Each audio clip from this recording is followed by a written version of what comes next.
What do you do with a student who truly loves music but learns differently and as a result has already had multiple bad experiences with music lessons? On this episode of Rock School Proprietor Podcast, I share a recent experience I had with a 13-year-old who was fed up and didn't even want to speak with me when he showed up for the tour of my music school. 30 minutes later, he was eager to start lessons and was eyeing the band room, asking when he could start playing with kids. I share what changed, and Mandy and I are breaking down the experience and how I approached it. We discuss what it means for how we think about private music instruction and why leading with a student's strengths in how we teach is much more important than what we teach. Stay tuned.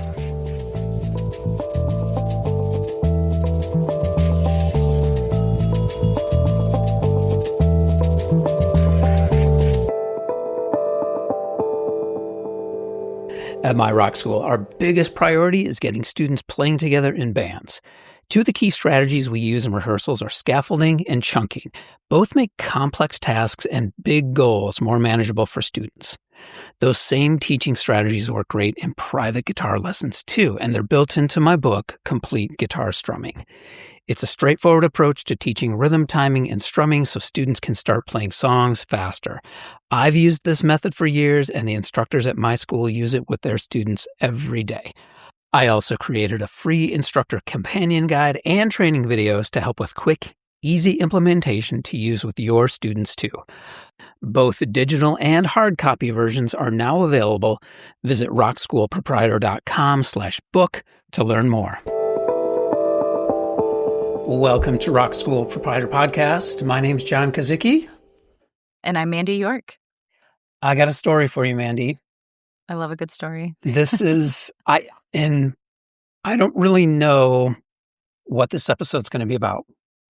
All right. I'm just going to be completely honest. I know there are like tons of little like nuggets and morals built into this, but I think they're going to reveal themselves as I tell the story. Now, I have not told you this story. I kind of gave you a couple of some bullet points, so all of this brand new.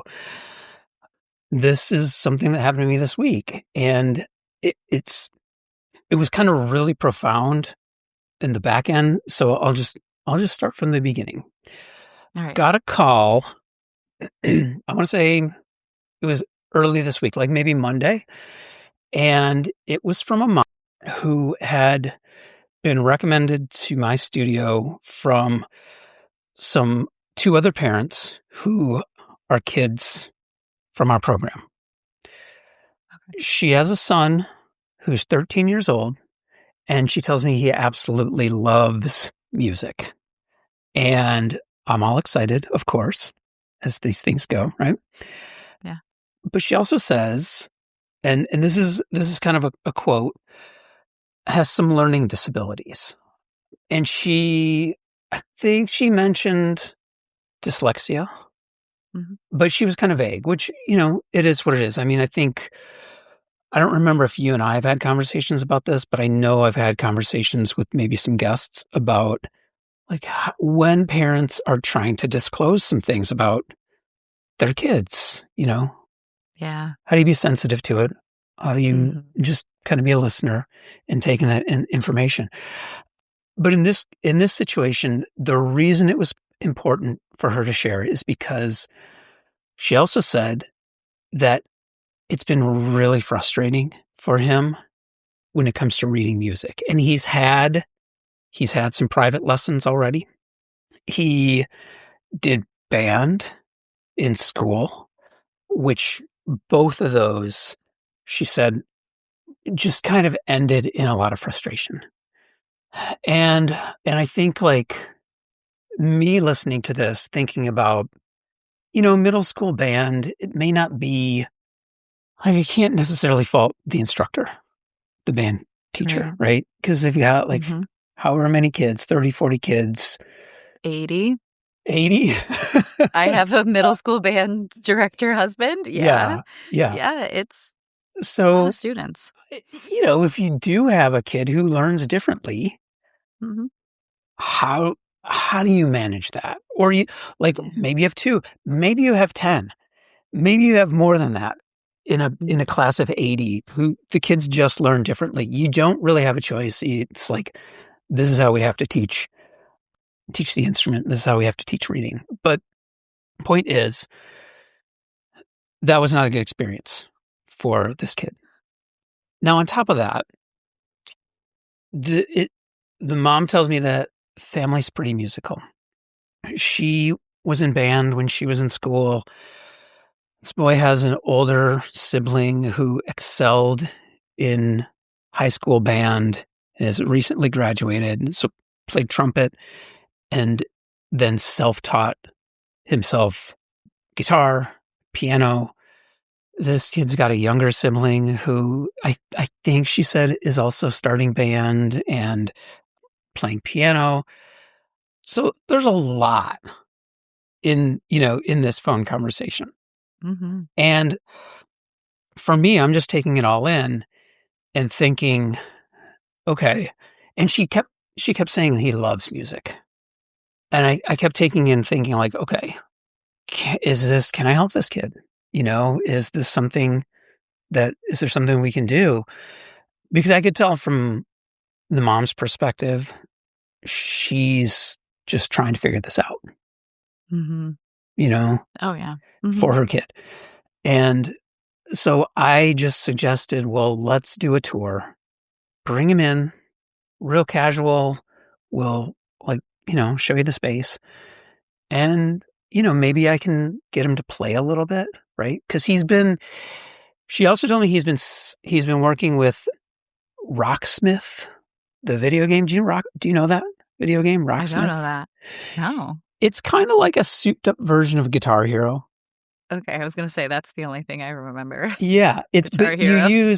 But with Rocksmith, you use a real guitar. It's not just a controller that's shaped like a guitar, but you use a real guitar. And I've never played it, so I can't talk in detail about it. But you like, it's supposed to be a learning tool, but also like play along with these songs type of thing, right? So he's been doing that and trying to teach himself some stuff on YouTube.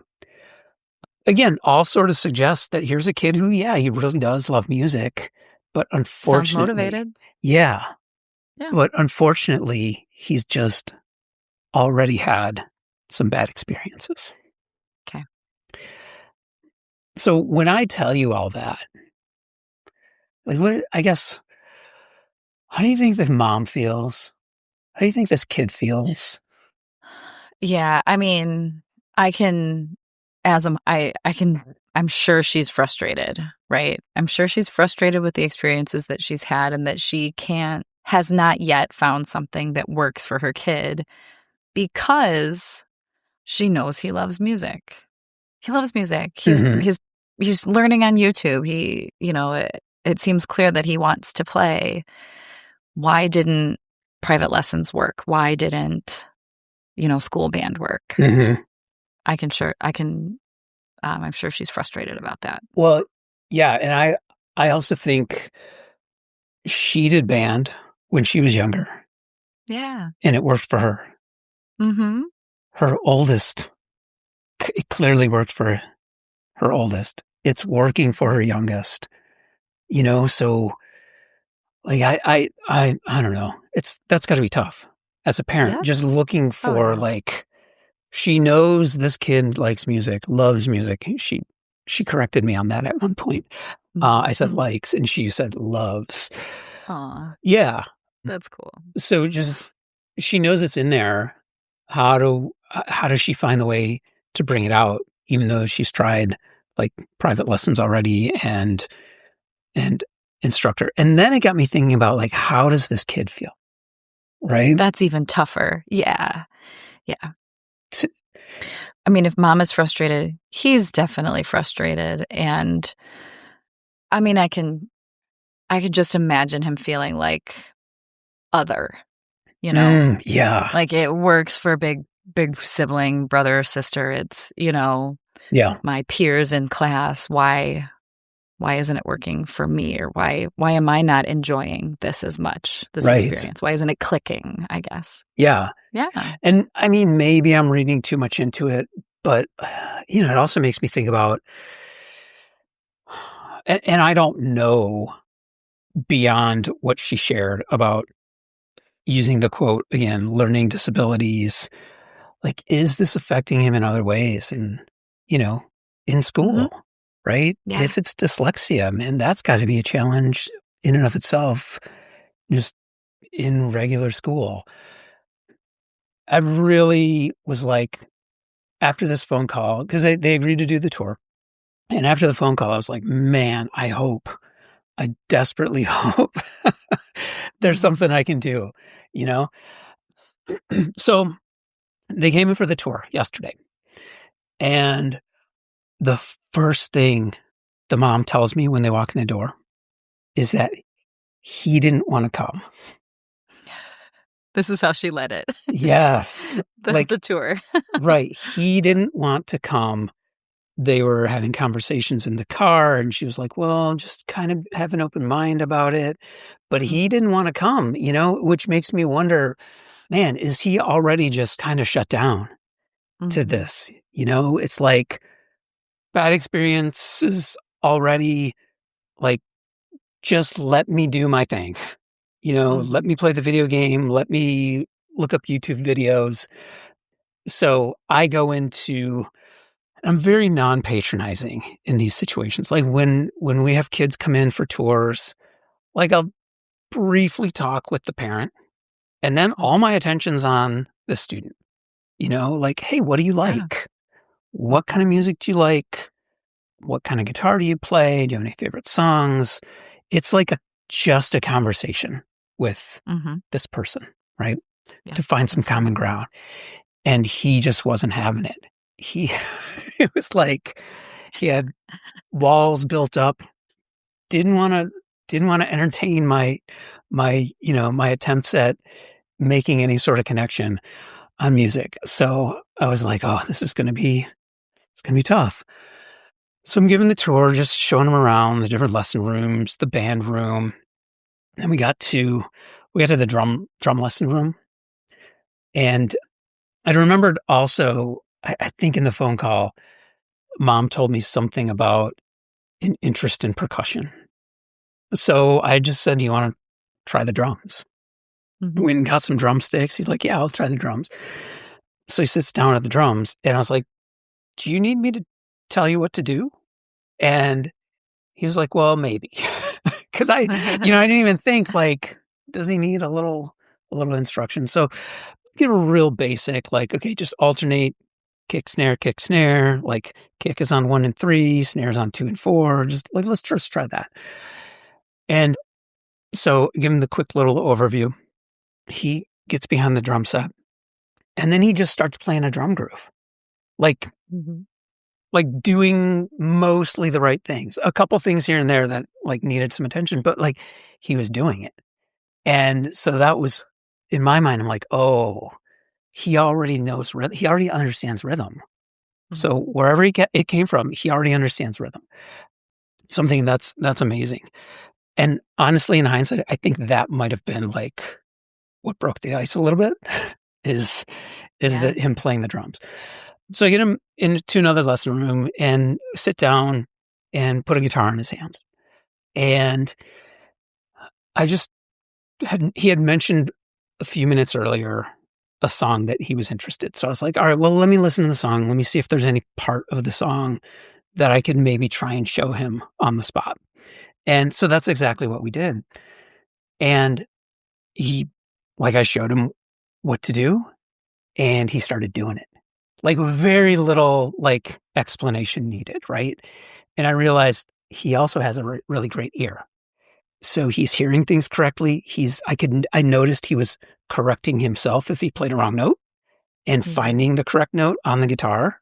He's like, I didn't have to give any explanation about how to use the guitar. He's already doing it.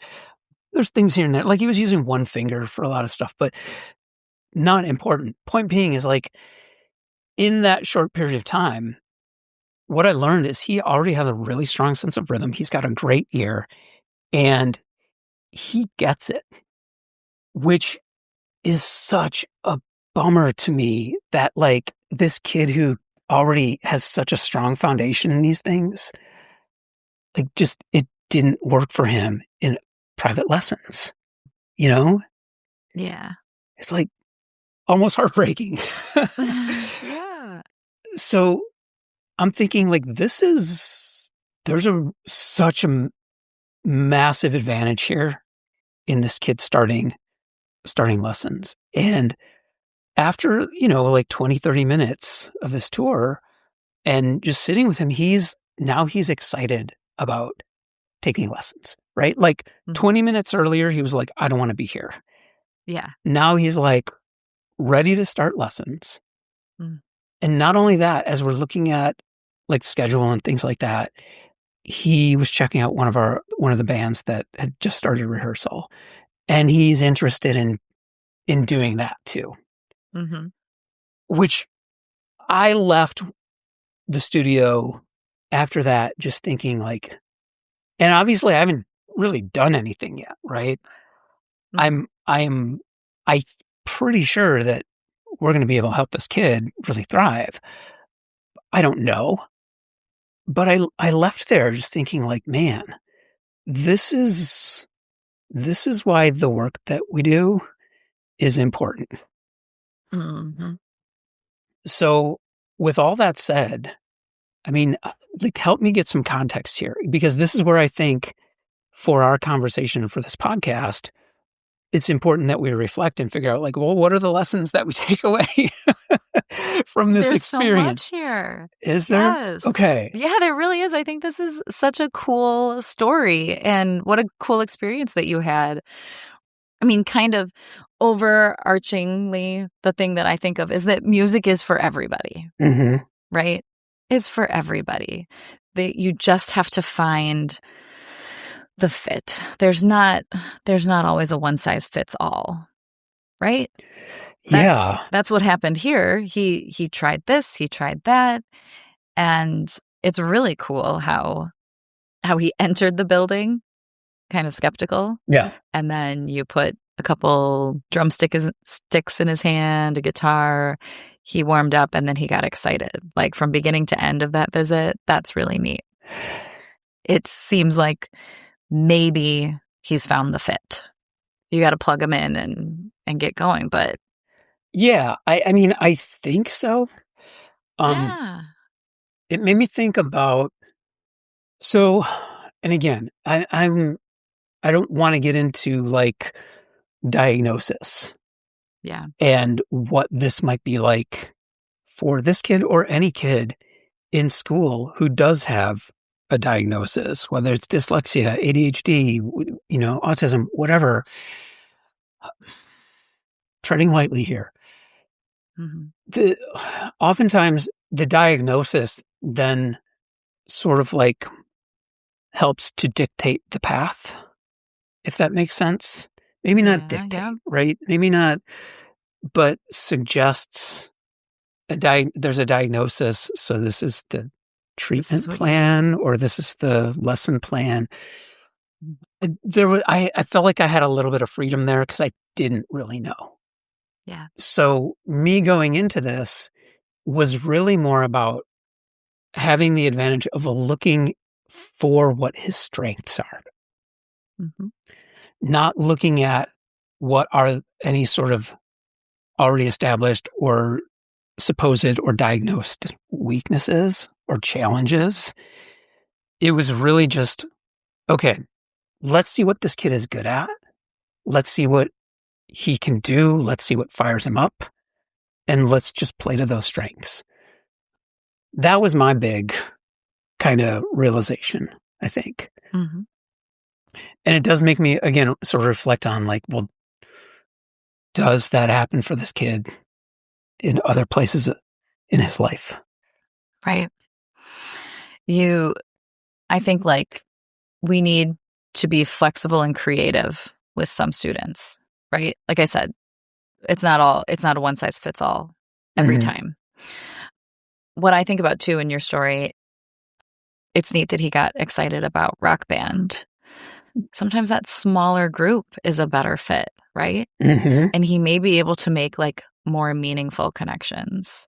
That's the other piece of this too. It's the music, but, like, he in a smaller group, rock band where they're all there for the same reason, working towards a common goal, like he might make some really strong connections there too with other kids, which could be positive if big if he's struggling in other areas also. Sure. And we don't know. We don't know. But it got me thinking about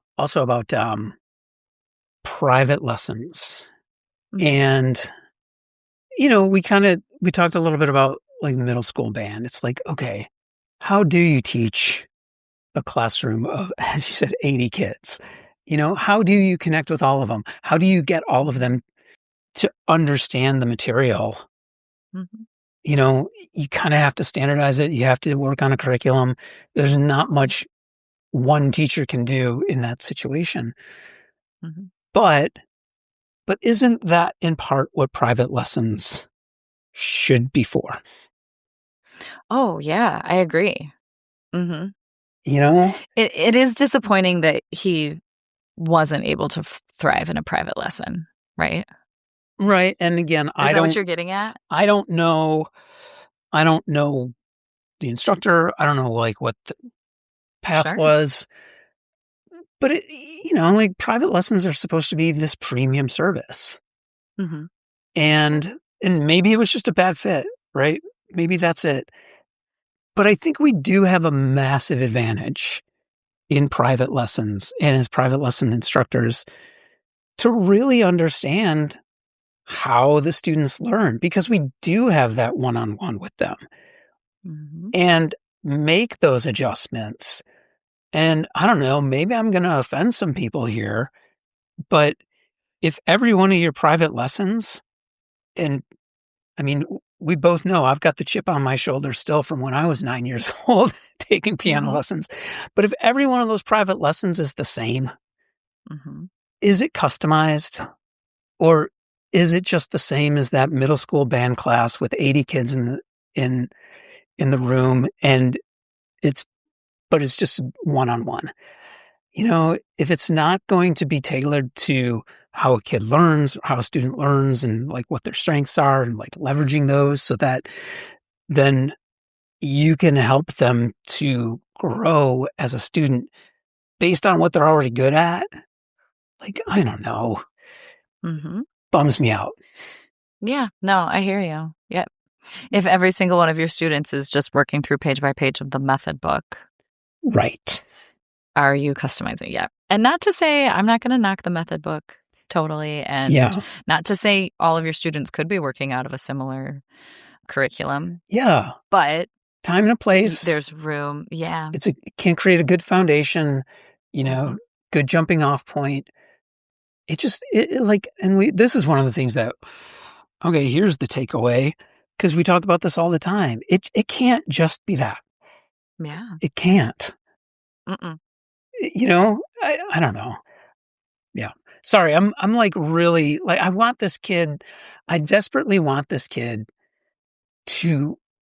for his love of music to match his engagement with his instrument at this point. Yeah. If that makes sense. It does. Yeah. And it's too early to tell. Like, it could totally blow up in my face, right? It may just not work for him in my studio. I don't know. I guess we'll start to see starting next week when he starts lessons. But yeah. Yeah. No, it's exciting. I like this. So yeah, it's got me thinking about a lot of stuff. All right, go ahead. Yeah. No, it has me thinking about group instructors too, like the band director. It is hard to teach to every student and their abilities.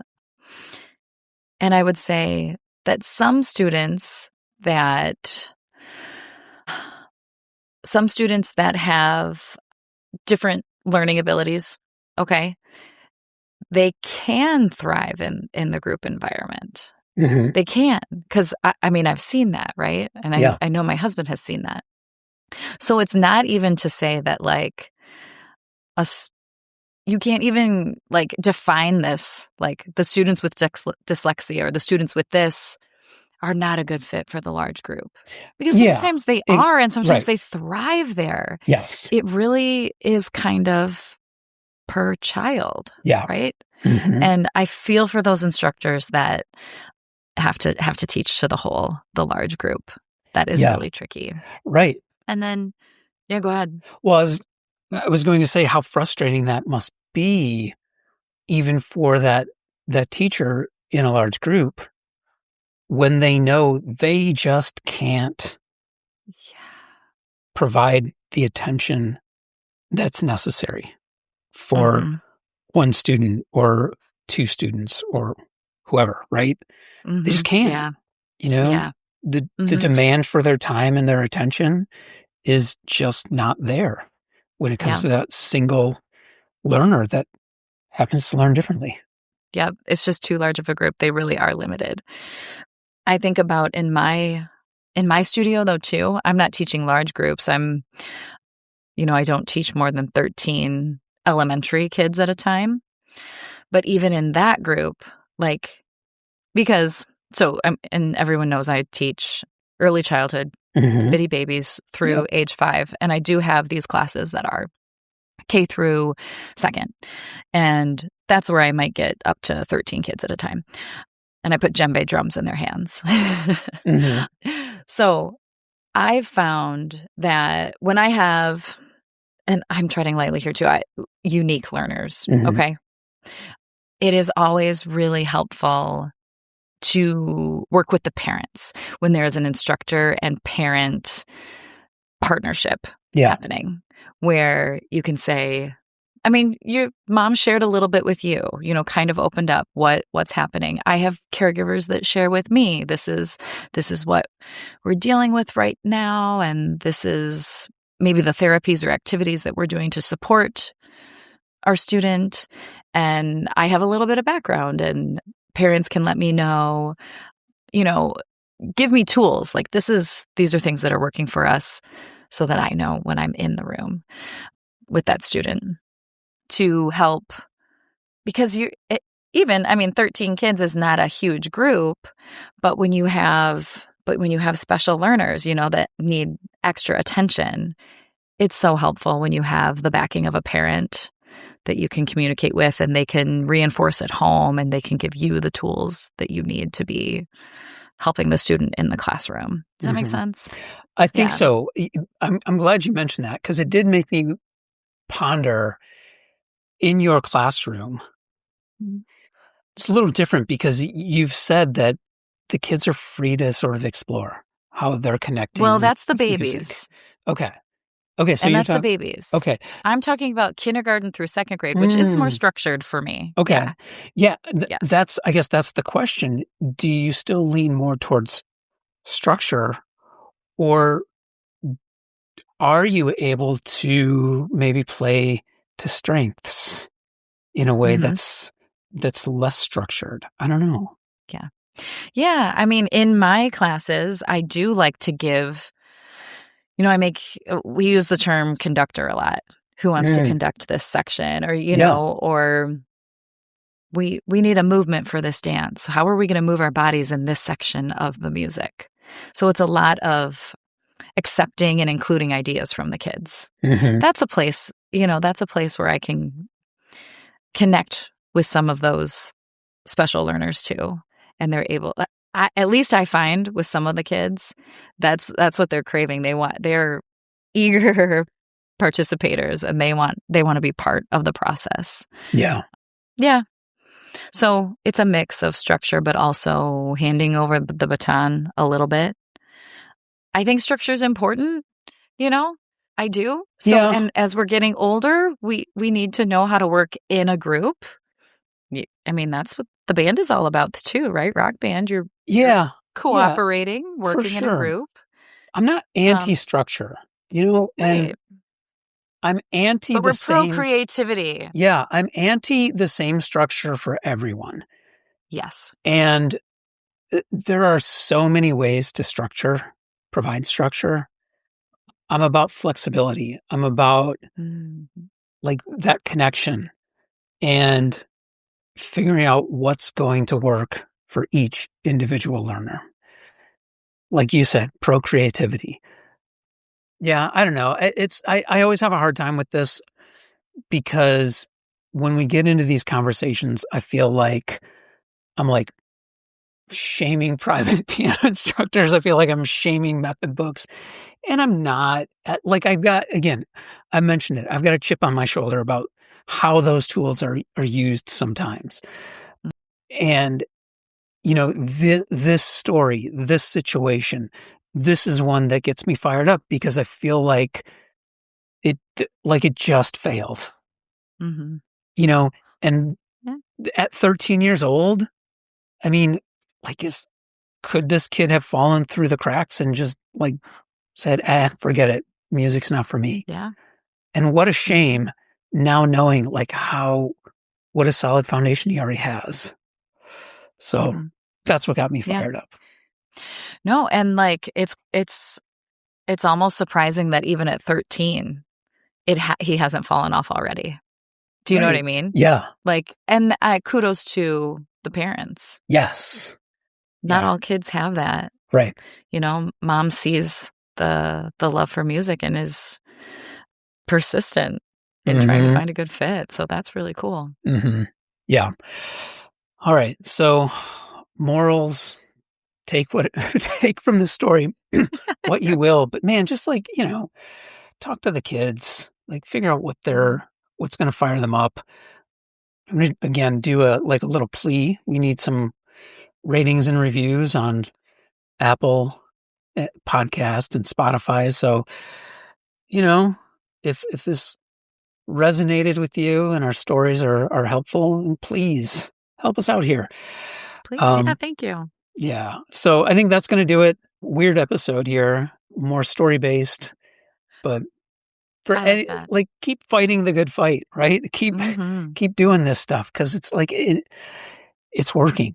It's working. Yeah, totally. And, rate and review, please. We love that. But also send us your stories. Send us your stories and your questions. Yes. That's great. Yes. Great suggestion. Yeah. Stories like this. Stories. Love to hear them. So please, send us those. So that'll do it. We'll wrap this one up. I'll talk to you next time, Mandy. Thanks, John. All right. Bye. If you have topic suggestions or questions, please contact us at info@rockschoolproprietor.com. We'd love to hear from you and hear suggestions for future shows. We've put together some free resources for teachers and studio owners over at rockschoolproprietor.com and a private Facebook group called The Modern Music School. Please join us over there. On social, I'm at rock.school.proprietor on Instagram and John Kazicki on both LinkedIn and Blue Sky. Your ratings and reviews on Apple Podcasts and Spotify are always appreciated. And if you enjoyed the show and gain insight from our conversation, then we count that as a win. All we ask in return is that you pay it forward and please share the show with someone you think needs to hear it.